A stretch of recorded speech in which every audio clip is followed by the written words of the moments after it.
Bismillahirrahmanirrahim. Ila qaulihi ar-rabi', yang keempat, as-sunan allati fi athna mashir ra'si, yaitu sunnah-sunnah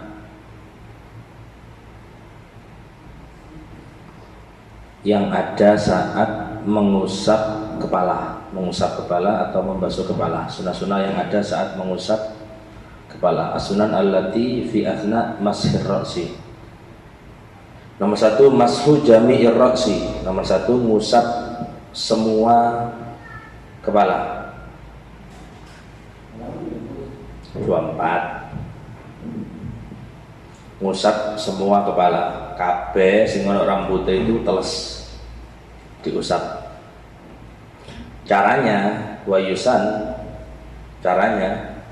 bi an yadha ibhamaihi ala sudghaihi. Caranya ibhamnya ditempelkan ke lubang telinga. Jempol ana di lubang telinga. Suduh itu cara arti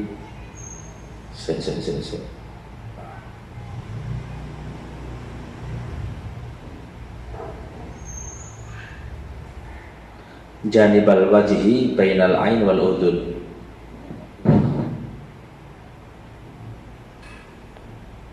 Letak antara kedua. Jadi jempolnya ada di suduh. Wa yulsik sababataini bi ba'dihima. Kemudian jari telunjuk dengan jari telunjuk itu ditempelkan.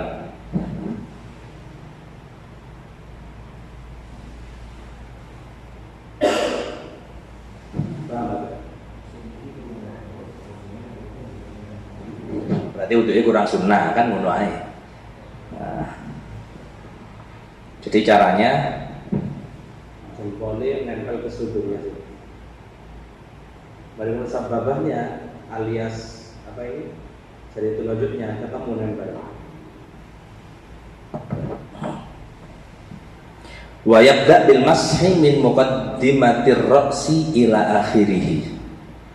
Memulai musab itu dari bagian depan kepala sampai bagian belakang.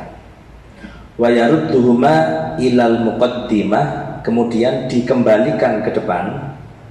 Ingka nasya'ruhu yanqalib, kalau dia punya rambut bisa malik, artinya rambutnya dawa. Rambut menit, rambutnya sama dawa ya, faruli wanita. Jadi ini ya, paling dawa faruli. Lihat, ini kan gak malik rambutnya, jempol ini nempel. Ini sababanya, telunjuk dengan telunjuk, tempel belakang, balik ke depan.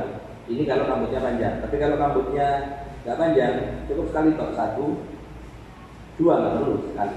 Ngambil api air 2, ngambil api air 3. Tapi kalau rambutnya panjang, 1, 2, itu panjangannya 3. Jadi hitungan 1 itu ketika bolak-balik PP.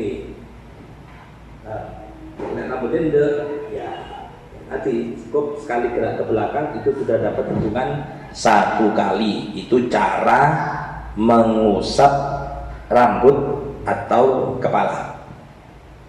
Dari kanan rambutnya, ya padha ae gundul, cukup sekali tok ke belakang.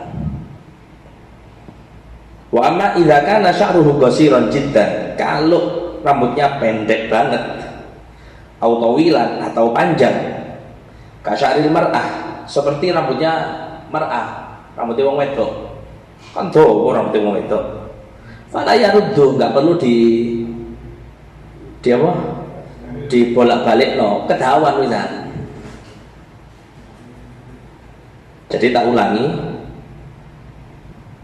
dalam membasuh rambut atau kepala itu cara sing apik, jempol nempel di kulit antara mata sama telinga. Boleh. Sababannya apa sababannya? telunjuknya itu akan di tengah. Malik satu kali basuhan, seret satu. Itu kalau rambutnya pendek. Tapi kalau rambutnya panjang yang enggak banget, iso malik atau rambutnya bolak-balik, rambutnya wong lanang, maka satu dihitung tapi harus PP bolak-balik. Cukup bagi mana? Dua. Cukup bagi mana? Tiga. Tapi kalau rambutnya pendek, satu cukup. Ditelesi mana? Dua. Cukup satu kali gerakan hanya ke arah belakang saja. Jelas ya? Itu cara sing api. Ribet gambior ae. Enggak apa-apa, enggak masalah. Apa di tangan dua? Di tangan dua Pak Soed. Ya, itu sahai tapi gak api, kurang api. Paham? Tapi lek rambutnya pendek nemen kan pendek banget ya tadi, cukup sekali toh. Atau rambutnya perempuan ketahuan rambutnya wong wedok, diwalak-walik tambah ribet tentu. Ya cukup satu kali gerakan toh selesai sudah. Wa yaqul indah, kemudian doanya. Ini doa ketika basuh rambut. Allahumma, ya Allah, ghashini bi rahmatik. Engkau ghasya meliputi, engkau naungi aku dengan rahmatmu. Wa anzil aliyya min barakatik, dan engkau turunkan berkah untukku. Wa adhillini tahta dhilli arsyik yauma la dhilla illa dhilluk. Adhalla yudhillu wa adhillani tahta dhilli arsyik yauma la dhilla illa dhilluk. Dan engkau beri aku perlindungan, beri aku naungan di bawah arsy-Mu, di bawah singgasanamu. Di saat besok hari kiamat tidak ada yang ngasih naungan atau perlindungan kecuali Engkau ya Allah. Allahumma, ya Allah, haramkan sya'ri, kulitku, rambutku, wa basari, dan kulitku, alan nar, agar tidak tersentuh api neraka. Ini yang tak baca ya ini. Allahumma harim sya'ri wa basari alan nar. Ya Allah, Engkau halangi api neraka agar tidak menyentuh kulit dan rambutku. Itu adalah doa di saat kita membasuh, mengusap kepala. Jelas ya? Jadi sunnah yang pertama atau sunnah ketika basuh kepala adalah semua kepala itu dibasuh. Itu kita bicara sunnah. Kalau bicara sah, satu rambut toh itu sah. Kalau kita bicara sahnya. Kemudian masul udhunaini ma'ar roksi. Sunnah juga saat basuh kepala adalah telinganya diusap pisan. Khurujan min khilafi man yakul. Tujuan kenapa kok telinga itu dikatut basah saat ngusap rambut?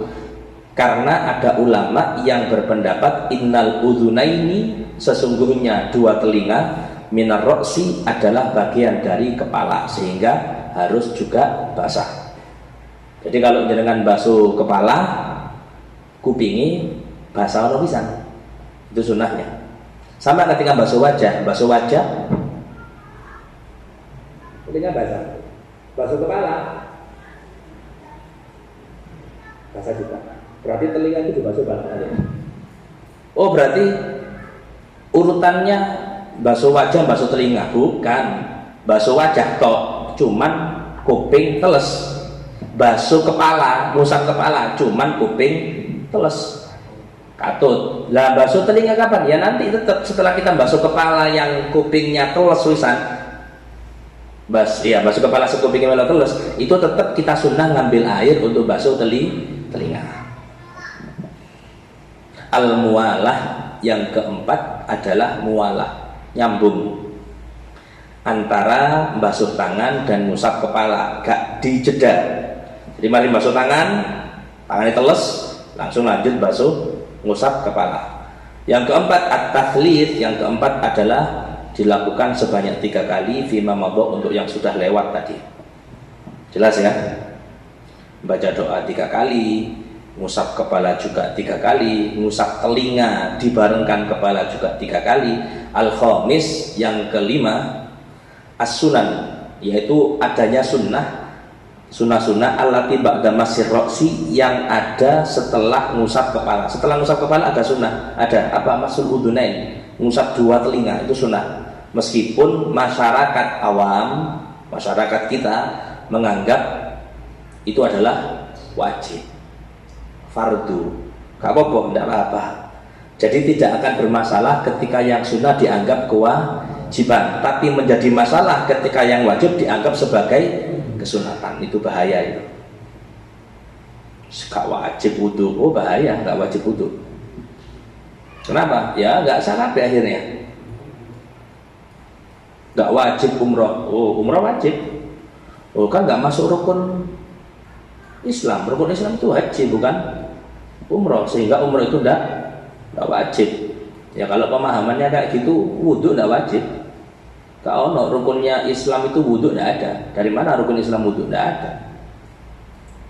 Nah berarti kan kewajiban Islam hanya rukun Islam. Ya tidak sebatas itu juga, paham ya?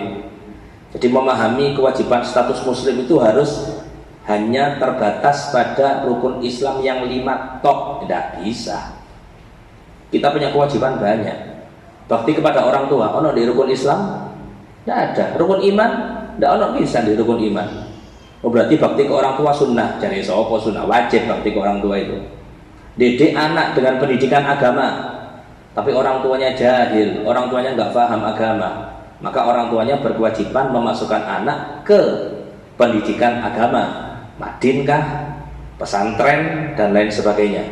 Hukumnya apa? Wajib. Loh, dari mana wajibnya? Ya semuanya diambil dari sabdanya Nabi Muhammad atau firmannya Allah Subhanahu wa Ta'ala. Jelas ya? Jadi umroh itu wajib. Nah, cuman yang ada di masyarakat juga, biasanya wong sing punya harta sebagian itu nggak mau umroh meskipun dia mampu. Apa ngenteni urutan hajiku, aku lek mari haji baru umroh. Soalnya sing wajib iku haji dhisik. Sebagian beranggapan semacam itu. Boleh apa enggak? Bukan boleh apa enggak, ini anggapannya kurang benar. Kenapa? Karena Anda mampu berangkat umroh, haji ini engkau dhisik gak apa-apa. Yang penting Anda sudah daftar haji. Nah kemudian kita umroh dhisik, nggak jadi masalah.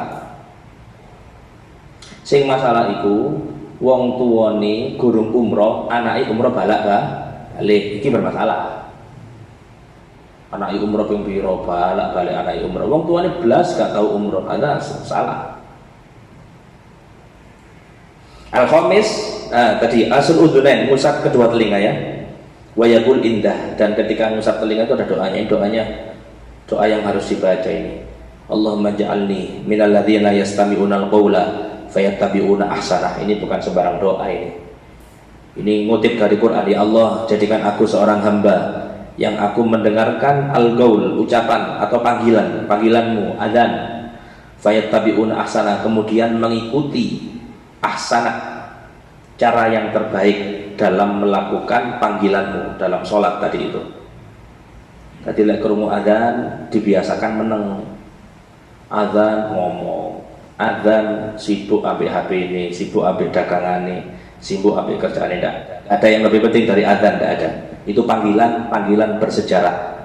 Kalau kita belajar makanya umat Islam itu sampai di titik terendah ini bisa dibilang di titik terendah saat ini, di mana mereka sudah enggak begitu antusias kenal Allah, antusias kenal Nabi Muhammad dan syariatnya.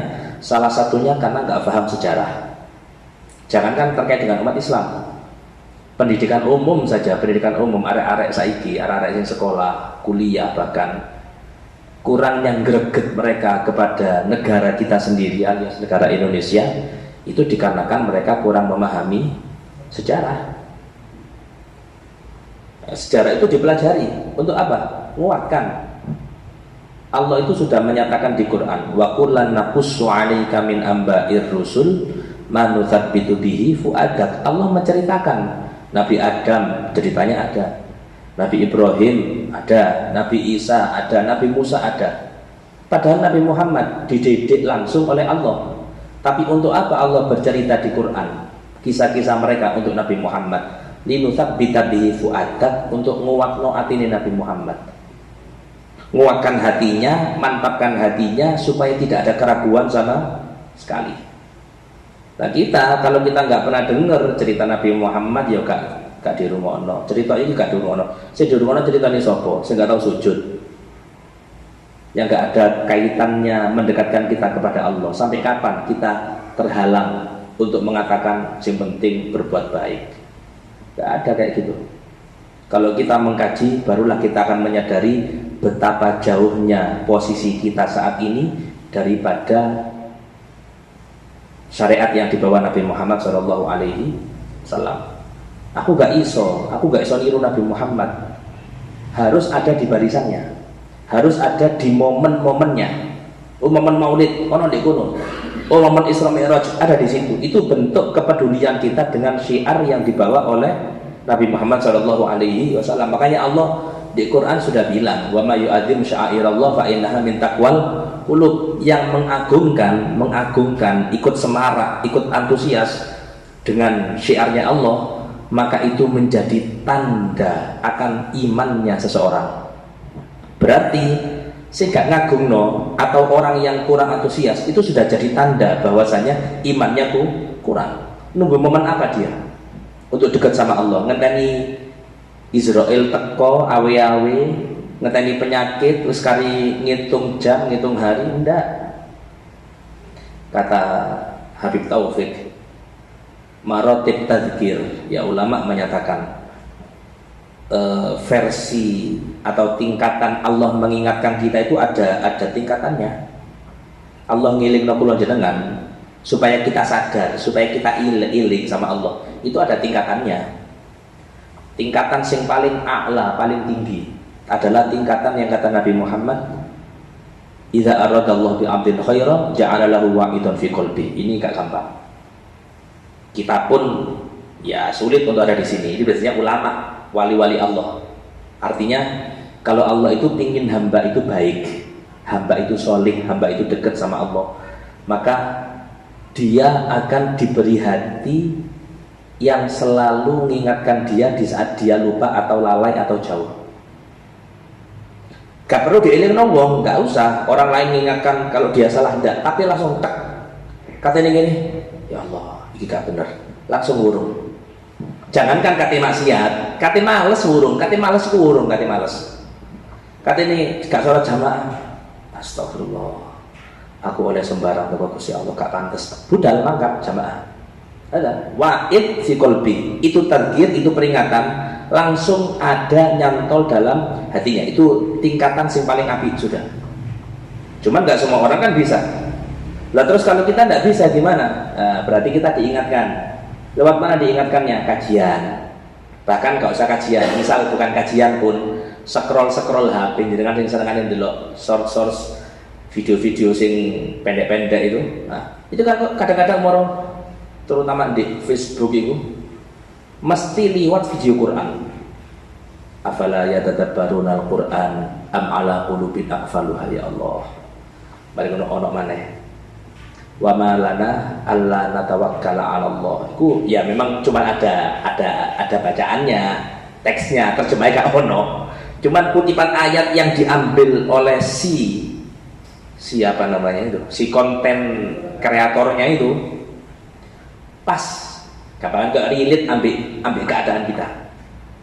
Wa malana alla natawakkala 'ala Allah. Apa awak dhewe gak percaya ambek Gusti Allah? Cara bahasa ngono. Kenapa kita gak percaya sama Gusti Allah? Kita lebih percaya sama makhluknya Allah gitu. Apa ini ya Allah? Betul. Innallaha yuhibbul mutawakkilin. Gusti Allah itu senang ambek wong sing bertawakal. Itu betul-betul kita kayak digiring apa maneh selain ayatnya itu dibaca, penggalan ayat-ayat yang indah tadi itu, captionnya itu mungkin ya, itu ono tulisan apa? Arih kolbaka kolilan. Cara artinya itu coba awakmu hiburan hatimu ini sumpah lagi galau, tapi bukan galau urusan dunia. Hatimu ini galau karena gak cedek Quran, gak cedek pangeran. Coba iki rumono diluk ae. Nah, sehingga penggalan ayat itu betul-betul ngena banget kepada kita. Ya Allah, betul lanjutnya tadi. Jadi kalau kita nggak diingatkan punya hati, kita mungkin hatinya kita nggak connect, kurang kuat sama Allah hubungannya, sehingga kita diingatkan lewat tadi, lewat Quran, lewat hadis, atau lewat kajian, lewat Jadi kan moro-moro kate buka HP di grup ono diilingno. Ambil Ustaz Maulana. Isu-isu nge-share. Oh iya ya Allah, sadar ya. Masuk. Bang. Terus mari diilingno model kayak ngono. Misal iki gak mempan sean. Diilingno nomor 1 gak mempan, atine mati. Nomor 2 dikei kajian yo gak mempan mendal kabeh. Jare sing ngrungokno ngomong apa Ustaz? Mendal kabeh. Terus ya apa dielingno iki? Loro. Ya penyakit eling. Mosok kate gak jamaah sih. Sedikit loro sik sempet maksiat sih. Sik pancet ae. Mikirno hal-hal yang gak penting. Bahkan kata ulama, kalau nggak salah Ibn Qayyim atau Ibn Rajab Hambali, beliau mengatakan al-marad nadhirul maut. Loro itu adalah alarm menuju kematian. Jadi sakit itu adalah alarm bahwasanya kita akan mati. Sehingga orang yang paling jelek, kata beliau, wa inna ab'adal qulub, sesungguhnya hati sing paling jauh dari rahmat Allah adalah orang yang masih sempat maksiat fi zamanil bala, di saat dia kena coba. Kena coba dia sempat maksiat sih. Harusnya Anda ingat, tapi saya sempat maksiat ya. Ada misal nomor 3 tadi, dielingno kayak penyakit, kayak ekonomi, kayak apapun, gak mempan sih. Dielingno terakhir nomor 4.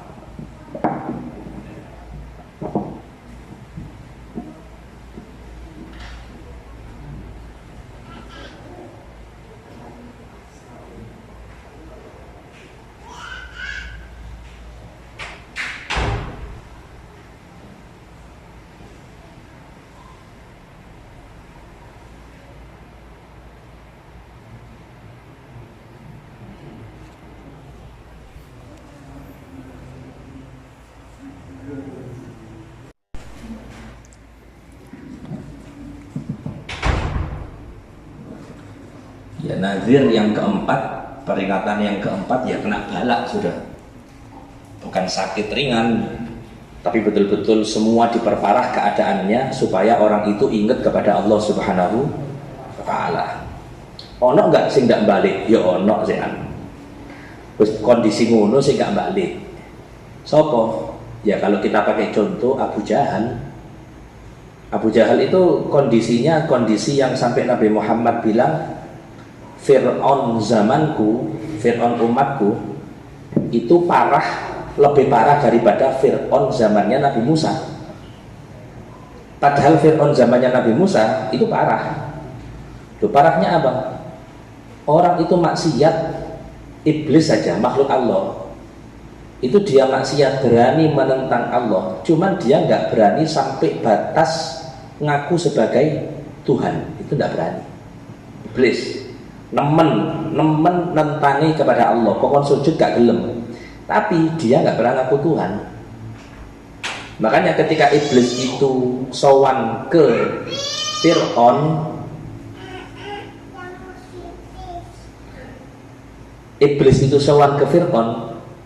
si Fir'aunnya bilang, Iblis, ono ndak uang sing maksiate selevel aku ambil awakmu, levelnya aku ambil awakmu.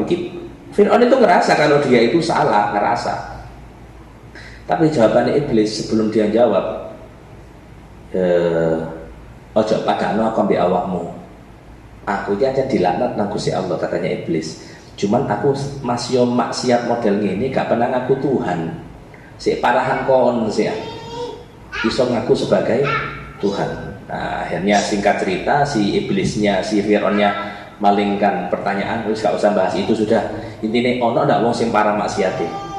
Dijawab sama iblis, ono. Siapa? Orang yang di hatinya ada sifat hasud. Orang yang hatinya ada sifat hasud itu diakui kemaksiatannya sama iblis.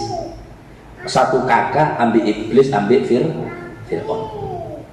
Cara level itu Fir'aun, iblis. Nah, tapi Fir'aun yang maksiatnya kayak gitu ngaku Tuhan, itu Nabi Muhammad masih bilang Fir'aunnya Musa itu masih nggak separah Fir'aunku.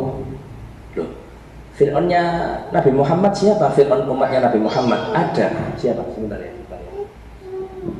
Fir'aunnya umat Nabi Muhammad siapa? Ada. Siapa? Abu Jahal. Sebentar kok. Akhirnya tanya, loh, kok iso Fir'aun ini jenengan iki lebih parah? Karena Fir'aunku alias Abu Jahal kate mati gak tobat. Kate mati gak tobat. Fir'aunnya Nabi Musa tobat kate mati. Di Quran diabadikan. Apa? Amantu bi Rabbi Musa wa Harun. Ya Allah, aku itu iman kepada Tuhannya Musa dan Tuhannya Harun. Tapi sudah telat. Orang kalau sudah tobat ketika nyawa di tenggorokan, itu nggak diterima tobatnya sama Allah Subhanahu wa Ta'ala. Makanya Allah jawab, al-ana wa qad asaita qablu. Saiki ae kon ngaku salah. Sakurunge lah maksiat ta, kata Allah seperti itu. Tapi Fir'aunnya Nabi Muhammad wis kate mati gak tobat. Wis kate mati. Kari dipenggal tok gak iso obat. Jawabane Fir'aunnya Nabi Muhammad alias siapa? Abu Jahal. Ayo sebentar. Terakhir. Jawabannya, aku sampai mati gak bakal iman ambek Muhammad. Kate mati sempat sombong-sombongnya kayak gitu.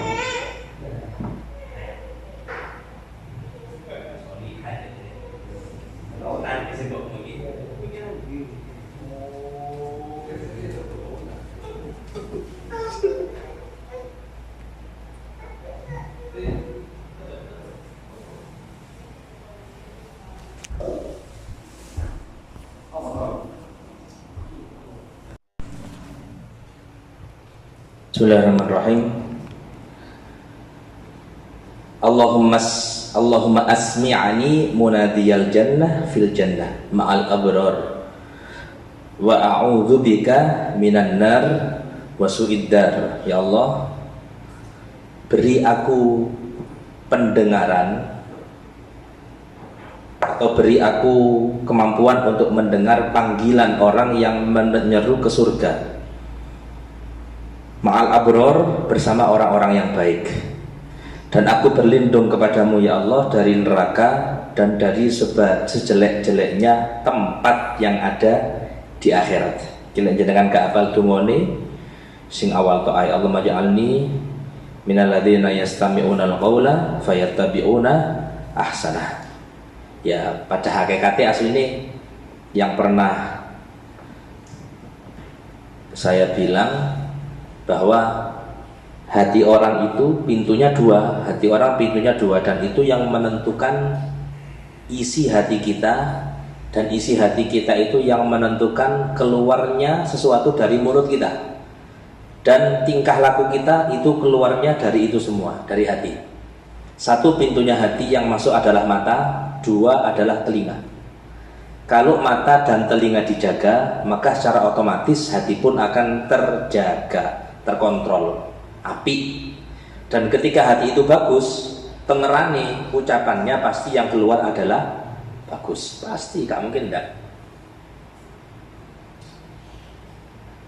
Niki aqua, botol aqua itu loh, gak dibolongi sing metu yo banyu, karena pasti mengeluarkan isinya air. Tapi lek sing diwadahi iku adalah teh, sing metu yo ya teh, pasti sesuai. Sudah tidak mungkin orang itu ngomong iku akhlaki elek tapi hatinya api, tidak ada kayak gitu, gak nyambung ya, hanya pura-pura aja. Atau orang sekarang bilang gak perlu jilbaban, pokoknya hatinya api. Loh, justru ucapan itu menunjukkan kalau hatinya dia nggak bagus, nggak dalam kondisi bagus gitu.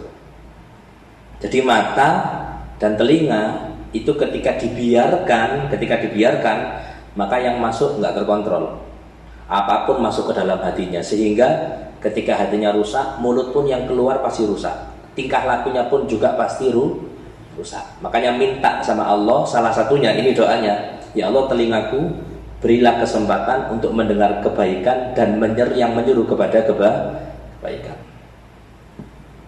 Terapinya kita punya mata sering maksiat, terapinya adalah Quran. Itu terapinya. Lihat Quran, lihat ulama. Misal kalau kita nggak bisa lihat ulama langsung, paling ndak fotone ulama itu disimpan utawa di omah no foto di ulama lah, untuk fotone apa nyimpen di HP fotonya ulama. Ketika jenengan lihat itu pasti ngefek, gak mungkin ndak ngefek. Kok bisa nggak ngefek Ustaz? Kok bisa ngefek Ustaz? Kan tak bilang biasanya, atau perempuan jenengan punya istri malam jam 1 engko bengi tangi kate ngoyo kate kencing nang kamar mandi wani omahe dhewe, tapi sak gurunge turu ajaan delok film hantu. Gak usah jam 1, jam 11 sak gurunge turu ae, sak gurunge turu kate nang jedhe ngejak bojone ayo nang jedhe. Ngefek apa ndak? Ngefek kemana? Ke pikirannya dia. Maka melihat yang jelek di HP itu pasti akan ngefek. Ngefek kemana? Kepada kita. Ibadah ndak enak, ngaji abot, istighfar ketokane padahal entek Rabbi firli warhamni wa tub alayya 70 mari subuh mari maghrib ditinggalno. Sholawat pun ditinggalno. Gara-gara apa? Tadi yang dilihat nggak sehat. Tapi kalau yang dilihat ulama itu akan menumbuhkan benih-benih iman, ketakwaan. Mari delok fotone ulama, mari delok Quran, insya Allah ngefek pasti. Tapi berat, ya berat itu kan karena mata kita kotor gitu loh. Namanya mata kotor, gelas iki lek rusuh, apa maneh ngetel apa? Ngetel apa jenenge? Berkerak ngono. Bersih ini repot. Itu ibaratnya kita punya hati atau kita punya mata, telinga modelnya kayak gitu. Tapi kalau nggak dipaksa dibersihkan, nggak dipaksa delok Quran, delok ulama, melihat orang-orang solih, berat untuk melihat orang baik, akan terbiasa melihat orang jelek. Bahkan bahayanya mata ketika sudah terjangkit penyakit akut, itu mata sempet suudzon kepada orang baik. Bayangkan, wong apik di suudzon itu sudah merupakan tanda lampu kuning, sudah itu bahaya. Karena suudzon kepada orang biasa aja nggak boleh, apalagi suudzon kepada orang-orang yang solih. Jadi paksa telinga kita dengarkan nasihat, dengarkan Quran, mata kita juga sama, lihat Quran, lihat orang-orang yang solih. Wa yamsahuhuma tis'a marratin. Telinga itu dibasuh 3 kali, 9 kali. Salatan istiqlalan, 3 kali pertama, kan 9 kali. 3 kali pertama itu istiqlal. Istiqlal itu artinya kayak mandiri, basuhan yang sendiri gitu loh maksudnya. Bima'in jadid, dengan air yang baru.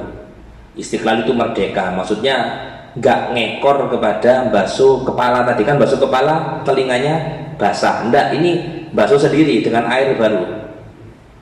Bi'an yumirro, menjalankan bimusabbihataihi, menggerakkan musabbihah, apa itu jenenge? Apa ini?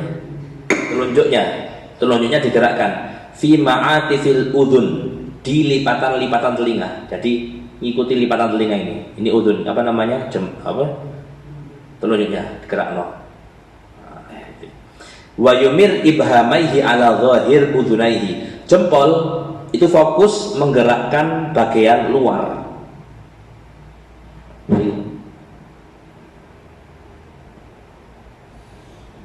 Makanya itu 3 kali mak jadi 3 kali air, basuh air, setiap kali basuhan itu airnya harus diperbarui, bukan pakai 1 kali basah diulangi terus, enggak, tapi setiap kali basuhan pakai air baru. Wa thalathan lis-simakhaini bima'in jadid, 3 kali lagi untuk lubangnya, lubang apa ini? Telinga, dengan air yang baru lagi. Kadzalik bi an yudkhil al-musabbihataini, caranya sama. Musabbihannya alias jempolnya masuk ke lubang fi kharqayil udhunai, dibasahi. Golek kupinge kan diberseni. Oh, subhanallah itu. Ngotori bab mandi. Hari ngene nempel kabeh kan, dicelupno maneh. Ngene nempel kabeh dicelupno maneh, iwake mati nek ngono. Wa thalathan istidharun. 3 ini istidhar. Apa istidhar itu? Bibatinil kaf bima'in jadid. 3 ini gini. Kan mari 3 kali masuk jempol. 3 kali seret pakai ini. Batin kaf itu semuanya. Ya Pak.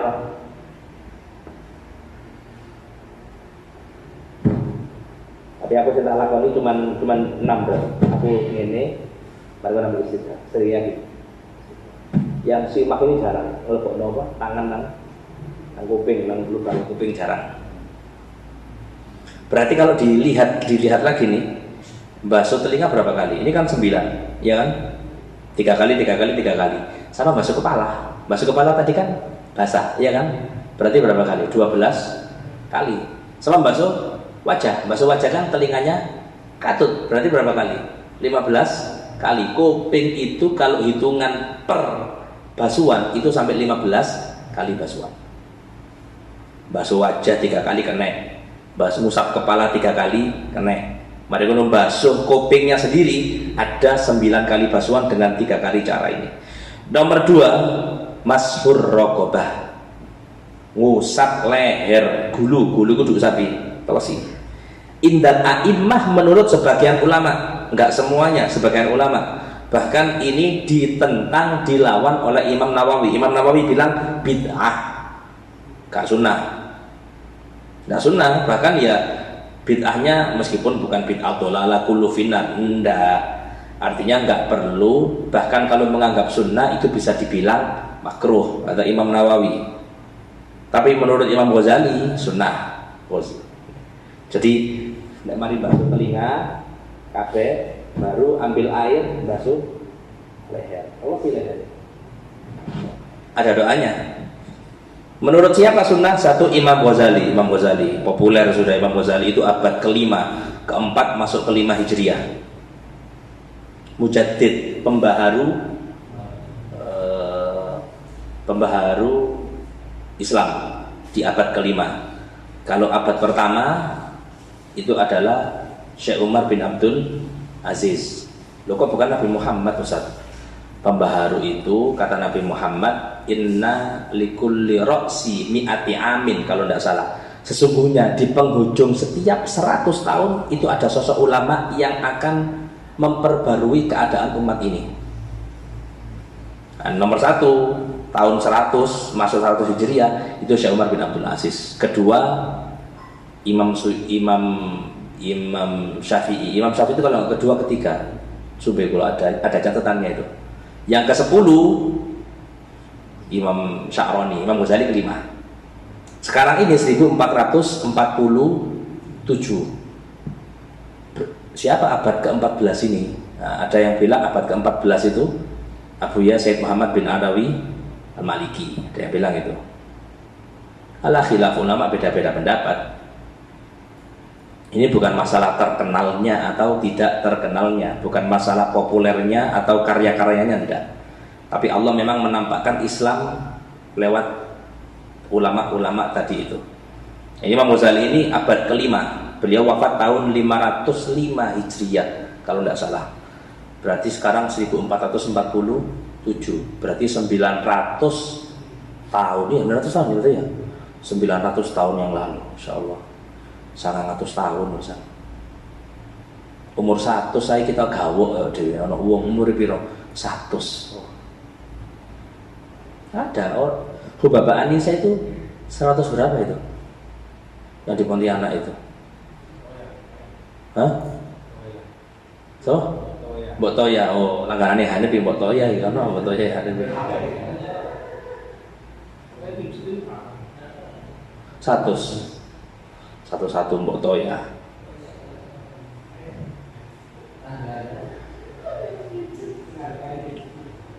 Mbok Toya 100. Bapak ini 105 atau 140 lebih. Ada masih? Oh, mbaknya Faisal, mbak istrinya. Subhanallah. Ya, lah ditakoni, pingin umur piro Pak Soeb? Lah ditawari misal Pak Soeb. Oh, situ ya.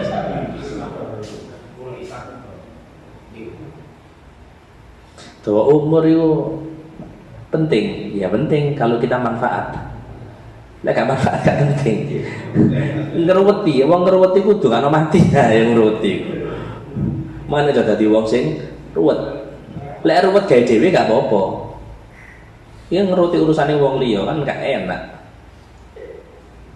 Urusan umat Islam diruweti. Al-Ghazali wal Baghawi, Imam Baghawi, mufassir ahli tafsir juga. War Rafi'i, Imam Rafi'i ini selalu disejajarkan dengan Imam Nawawi. Jadi Imam Rafi'i Nawawi, enggak sezaman. Ini beliau enggak sezaman. Beliau enggak sezaman, cuman beda pendapat cara pandang urusan fikih. Jadi kalau Imam Rafi'i itu misal pilihannya A, Imam Nawawi pilihannya B. Lah kita pilih Nawawi atau Rafi'i? Nawawi kita. Loh, sebetulnya aku Syafi'i atau Nawawi sih Ustaz? Bingung aku sih, Syafi'i Nawawi. Modelane gini, ono kiai sepuh duwe anak. Iki kiai sepuh duwe pondok. Anak itu ono cabange kan pondoke, anake 5. Duwe pondok kabeh anake. Ketika kita mondok ke salah satu anaknya, ya sudah kita juga berintisab ilmu, bernisbatkan ilmu kepada bapaknya, otomatis ngono lho. Bukan berarti aku belajar nang anake gak nang bapake. Ndak kayak gitu, yang didik anake sapa? Paham ya? Gampangannya kayak gitu. Jadi Imam Nawawi, Imam Rafi'i apa? Kemudian pondok A sama pondok B, anak pertama, anak kedua, beda metode yang dipakai, ya ndak masalah. Paham ya? Ya kayak gitu sudah, itu ilustrasi atau analogi gampangannya kayak gitulah, supaya jenengan nggak bingung bahwasanya Imam Syafi'i itu punya murid, punya pengikut banyak yang juga punya pendapat yang diakui dalam Islam. Loh, kenapa nggak cukup di Syafi'i? Kalau jenengan berpendapat kenapa nggak cukup di Syafi'i, maka jawabannya kenapa kok Islam juga nggak cukup di Nabi Muhammad? Loh, Islam kan cukup di Nabi Muhammad, Islam cukup di Nabi Muhammad. Cuman pemikiran Nabi Muhammad, pendapat Nabi Muhammad itu luas. Siapa yang nafsiri pikirannya, menjelaskan hadis-hadisnya para ulama. Dari ulama itu pun nanti masih berkembang, ucapannya ulama dikembangkan lagi. Siapa yang ngembangin? Juga para ulama. Jadi jangan nggak usah bingung bahwasanya Imam Syafi'i yang diikuti itu adalah kiblatnya adalah Nabi Muhammad SAW. Jadi nggak ada pertentangan, itu nggak ada sama sekali. Rafi'i. Ini yang Pulau Semerap yang saya tahu. Imam Rafi'i itu kalau sujud anggotanya cuma satu. Anggota wajib sujud cuma satu, jabah, batuk kening, itu aja. Artinya kalau jenengan sujud tangan gak nempel, tidak masalah. Jenengan sujud kaki ngawang, sujud sikile ngawang gak nempel, tidak masalah juga menurut Imam Rafi'i. Tapi Imam Nawawi ya tetap mengikuti pendapat ulama, 7 anggota harus nempel di saat sujud. Jelas sih, gak usah bingung pokoknya wis. Ini perlu nih kita belajar ya gini, kita tahu ini. Wa yusan bil yad al yumna, disunnahkan dengan tangan kanan. Jadi masuk rokobah pakai tangan kanan. Wa yaqul indah, kemudian saat basuh apa ini? Leher, doanya Allahumma fukka rokobati minan nari. Allah, lepaskan leherku itu dari belenggu api neraka. Wa a'udzubika minas salasil wal aghlal, dan aku berlindung kepadamu dari belenggu dan rantai yang ada di neraka. Jadi hasil salah satu bentuk siksaan neraka itu ada rantai yang rantainya dibulet nondek leher orang. Waliyadzubillah. Jadi ini penting, awak dhewe gak usah bahas surga, gak seimbang dengan motivasi ibadahnya. Mendingan bahas neraka, maksiat cek wedi, ya kan? Bahas surga kok enak. Mulai teko ngaji lho gak tambah semangat. Oleh modal cerita tok, ya kan? Tapi coba diceritain neraka. Sing ati maksiat mikir-mikir, waduh pada balik waduh ae. Kenapa? Karena ceritanya neraka.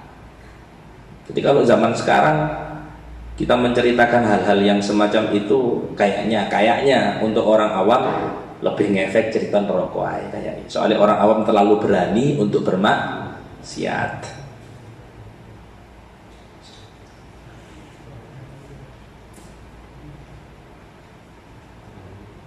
As-sadisah, yang keenam. Ada pertanyaan? Mau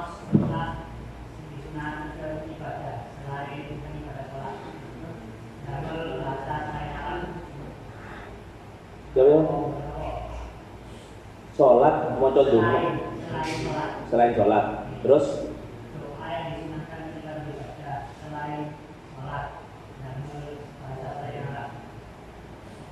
apa ya? Apa paham apa yang maksudnya?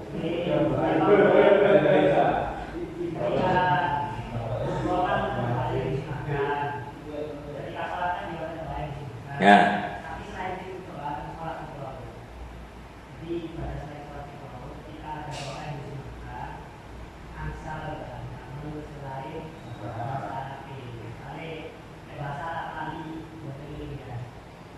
Selain dalam sholat maksudnya. Oh, kayak saya tasiki lah. Ketika wudhu, gaya bahasa Indonesia untuk ini. Boleh apa enggak? Ya kalau bicara boleh, boleh. Kalau bicara boleh, ya boleh, nggak ada larangan sama sekali. Tapi kalau kita bicara aslus sunnah, asal sunnahnya ada nilai tabarruk, nilai berkah lebih ketika lafaz yang kita ucapkan adalah seirama senada dengan lafaz yang ditulis oleh ulama. Bahkan awak dewi ndonga sak gurunge mangan, misal talafutnya kita ini amburadul bahasa Arab. Ya Allah berkahi kami, rizki kami, dan jagalah kami dari siksa api neraka. Misal boleh, tak apa-apa, nggak jadi masalah. Cuman kan kita butuh latihan. Mosok kan sak gurunge mangan maca ndonga bahasa Indonesia gitu loh. Iku kayak wong kasep gampangane lah. Jawabannya iku kayak wong kasep belajar lisan kaku, tuwek baru tobat. Ya. Enom gak belajar. Kokon nyanyi, fase kokon nyanyi, besok-besok pinter ngilokno wong enak. Kokon maca bahasa Arab. Jadi kalau ndak apa-apa, kita doa pakai apapun dengan lafaz kita boleh. Bahkan kalau kita doa habis sholat, gak usah ya bahasa Arab. Ya bahasa Arab dalam lafaz Quran. Rabbana atina bahasa Arab. Allahumma inni a'udzubika minal hammi wal hazan. Pakai hadis bahasa Arab sesuai. Tapi permintaan jenengan rezeki lancar, duit akeh misal. Mari ngono pingin bangun masjid, pingin iku gak bahasa Indonesia ya. Loh. Aku pingin membahasa Arabkan. Nggak usah. Nggak khusyuk. Sing diterima mbek Gusti Allah iku donga iku kudu masalah bahasa Arab, tapi khusyuknya. Kecuali doa yang memang langsung dari Nabi Muhammad SAW, doa dari hadis, doa dari Quran pakai bahasa Arab. Gak pati ngerti artinya, gak apa-apa, gak masalah. Kita tabarukan dengan doa yang pernah diucapkan oleh Nabi Muhammad SAW. Jelas ya? Takon apa kon nip kon kate takon bilane keken urusan.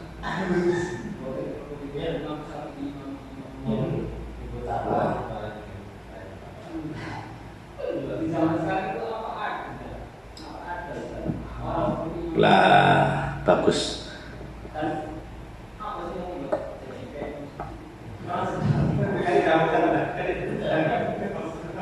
Ulama itu level, ono levelnya. Ibarat dalam jenjang pendidikan gelar S1. Cara S1 ngajar S3 kita ini gak mungkin. Nah mungkin. Yang ngajar S3 ya mungkin profesor, dokter, meskipun kalau gak tahu ya dunia perkuliahan kayak solid gak paham aku. Jadi S1 ngajar S2 itu gak mungkin. Lah terus cara Ustadz saiki misal ulama sekarang itu mungkin secara level kalau digambarkan ya ada di S2. Nah, S3-nya atau profesor itu gelar penghormatan, ya. Itu kan dengan karya-karya lah gampangannya kayak gitu. Penemuan-penemuan insinyur itu penghormatan juga. Apa pencapaian, apa istilahnya ada sekolahnya gitu. Sarjana itu. Intinya kayak gitu. Paham enggak maksudnya? Jadi sekarang bisa enggak orang punya ilmu dengan kapasitas seperti Imam Syafi'i? Kalau ditanya bisanya, bisa. Gak mungkin enggak bisa. Cuman ada apa enggak lah itu. Wong sekelas Imam Suyuti itu karyanya 1000 karya. 1000. Itu 1000 itu sing dicetak. Kalau nggak salah ada 900 berapa. Itu sing dicetak. Dan yang belum dicetak itu masih ratusan. Beliau hidup di abad 1000-an. Itu beliau ngomong, pernah dawuh, aku itu telah mencapai derajat mujtahid mutlak. Gampangane, levelku iki kayak level Imam Syafi'i, berhak untuk membuat pendapat melalui pemahamannya tentang Quran dan hadis. Gimana respon ulama? Nentang semuanya, ulama satu dunia semuanya tentang. Sehingga beliau apa? Rujuk mari firaq ini nyabut kembali statementnya bahwasanya beliau telah mencapai derajat ulama yang mujtahid mutlak. Beliau ulama, cuma nggak sampai level derajat mujtahid mutlak. Karyai sewu. Ya ana wong saiki karya gak duwe ngomongin ngalah-ngalah Imam Syafi'i, gak perlu Imam Syafi'i. Ya wis sudahlah. Gak usah dipercaya, pemane modal terjemah tanpa mane. Gak usah melok iku gak pendapat dhewe ae iso gak modal terjemah gitu loh. Jadi kenapa Imam Syafi'i diakui, kenapa anu diakui? Ada landasannya semua. Ilmu yang dipelajari nggak semudah yang kita dengar. Awak dhewe kan ndak mulai ngaji kayak ulama gini wisan, ya kan? Delok liyane ki juhala, wong bodoh-bodoh kabeh. Sing ustaz iku kene, aneh ngono awak dhewe. Saking kecilnya level kita. Aku gak usah cerita batu. Aku duwe konco, saya punya teman adik kelas. Iku lek ndelok wonge, jenengan delok wonge geleng-geleng balik. Ilmune diakui. Syair, tahu syair, karya syair? Itu sudah setiap ada momen di pondok pesantren, momen haul, momen Abu Yazin pulang dari umroh, momen gaya syair. Wes itu bahkan sekarang punya kitab, punya karya, dia punya karya. Ya. Ada karyanya ulama Syekh Toha, pengarangnya Fathul Fattah, itu syarah dari Al-Miftah. Al-Miftah itu karyanya Abai Habib Umar. Jadi abahnya Habib Umar, Habib Muhammad bin Salim bin Hafid, itu punya kitab Al-Miftah tentang nikah. Kitab Al-Miftah tentang nikah itu disyarah sama Syekh Toha. Sekarang Syekh Toha itu tinggalnya di Malaysia. Koncoku iki adik kelasku iki lulusan tahun 2019 lek 2020. Ambek aku kacek 7 tahun. Tapi dari karya ilmiahnya, kecerdasannya, ilmu sembarangi malakah, dia dikasih kelebihan sama Allah Subhanahu wa taala. Nerangno atau mensyarahi karyanya Syekh Toha, sampai sama Syekh Toha dikontak langsung. Sama Syekh Toha itu dikontak di WA, diminta kon nang Malaysia bantu aku, bantu karyaku, yo bantu muasasahku, bantu apa? Lembagaku. Tapi dia hanya nolak, dia arek dalwa, tinggal di dalwa. Sekarang dia nyarai kitab faedah tentang apa? Warisan segini. Sak wae. Usul anu aku ndelok, aduh. Geleng-geleng aku ndelok arek iki aku. Aset alim nemen, sangat alim. Ustaz Muhammad bin Idrus Haddad sing jenggotan putih. Itu lek gawe syair kayak merem sembarang dadi syair. Iku arek mirip ngono iku pisan. Ada zauk. Dia sudah punya apa bahasanya? Sesuatu yang gak dimiliki banyak orang. Titik-titik gak syair deh. Titik-titik gak syair deh. Asik. Aku delok masyaallah. Kadang-kadang aku lu gak paham apa syairannya. Oh, apa maksudnya arek iki gak syair? Betul-betul umurnya berapa? Belum 25 tahun umurnya. Gurung selawe tahun. Ustaz Muhammad Haddad itu sampai nyuruh dia nerjemahkan Diwan Haddad. Diwan Haddad itu bahasa wali wisan, gak gampang. Dia kok nerjemahno, tapi pada akhirnya dia bilang, aku nyerah Ustaz, aku dikon terjemah Diwan. Iki lek gak wali gak iso nerjemahno wisan. Abu Yazin, intinya aku termasuk kagum ke dia sudah, karena dengan usia yang masih muda tapi karyanya, bahasanya menunjukkan kualitas ilmunya. Gurung rabi sih ya. Namun aku duwe pondok gede, duwe santriwati genah, tak kon dikimia aku. Insyaallah. Masalahnya orang alim mungkin kalau alim yang Karena orang alim itu kan menurut orang awam, non sewu, orang awam itu mengatakan orang alim itu siapa sih? Di kitab dibahas. Kata ulama, man so'idal mimbar. Uang iku lek ono di podium, ono di mimbar, itu mesti diwara ustaz misalnya. Iya kan? Padahal coba tunjukkan ke dia kitab A, kitab B, mampu dia baca? Enggak semuanya. Mungkin dia pilih-pilih kitab, baca kitab iki aku, gak tahu belajar aku. Uang itu dikatakan pintar nyupir. Wih, iku supirane pinter. Kok nyopir pickup iso, nyopir Alphard iso, nyopir truk iso, baru lihai. Kok nyopir Alphard, gak iso. Aku iso sing manual aku iso sing metik. Pilih-pilih siapa iso nyopir ngono ae kon. Ini orang kok sembarang kalian iso sudah. Ada kalau alim disodorkan apapun bisa jawab dia. Meskipun ya pastilah ada kelemahan, itu sudah pasti sunnatullah. Tapi setidaknya kita lihat orang mungkin dalam ilmu itu zaman sekarang jarang. Sing akeh ya tadi. Orang sing separuh-separuh itu sing akeh. Separuh iki itu yang banyak sekarang. Paham nih? Gak paham nih? Allah. Supaya ngono si Imam Syafi'i. Ilmu wis beda. Maksud apalane kaya ngono kate dipadakno ambek awak dhewe sing gak tau ngaji tadi. Enggak sama.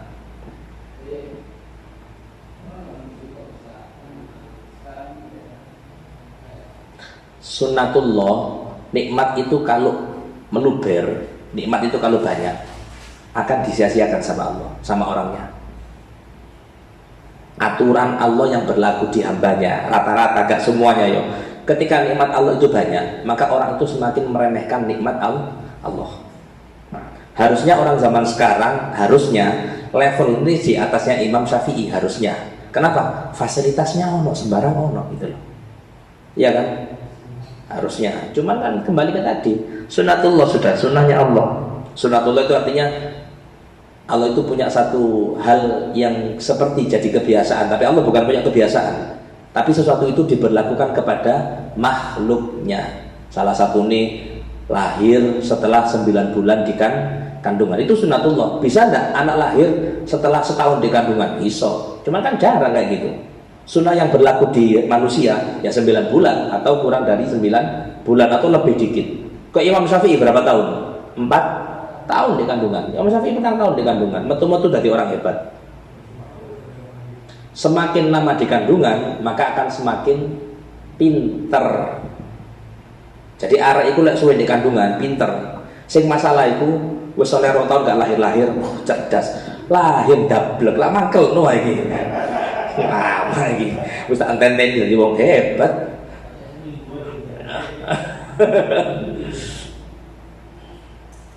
Pinter iku kudu bareng ambek wong apik. Pinter baik itu harus bareng. Pinter tok gak baik bahaya kan. Baik tok gak pinter dimanfaatkan orang-orang sing jahat. Apa? Allah. Lan delok wong alim iku seneng. Dan kita tahu kualitas kita bukan apa-apa. Ini lho gampangane. Mas Adi sing aku sugih aku pisan. Jadi Mas Adi duwe akeh, rekening akeh, tanah akeh. Mari ngono lho ambek wong cerita penghasilannya sebulan 2M, 3M. Ngaku sugih, ndak ono ngaku sugih. Langsung ndak geleng-geleng tok. Sama. Orang alim enggak gitu. Mungkin kita ngaku kayak Masya Allah. Lo nggak wong alim, gak paham. Ya Allah, merasa bodoh rasanya aku. Tapi kalau kita kumpul sama orang-orang kayak gitu, barulah kita ngerasa kita bukan apa itu kita dianjurkan kumpul sama orang baik. Cek gak ngerasa kebaikan kita sudah luar biasa, padahal gak apa-apa ya. Mudah-mudahan yang sedikit manfaat. Bismillahil Fatihah. Ar-Rahmanir Rahim. Maliki yaumiddin. Iyyaka nasta'in. Surat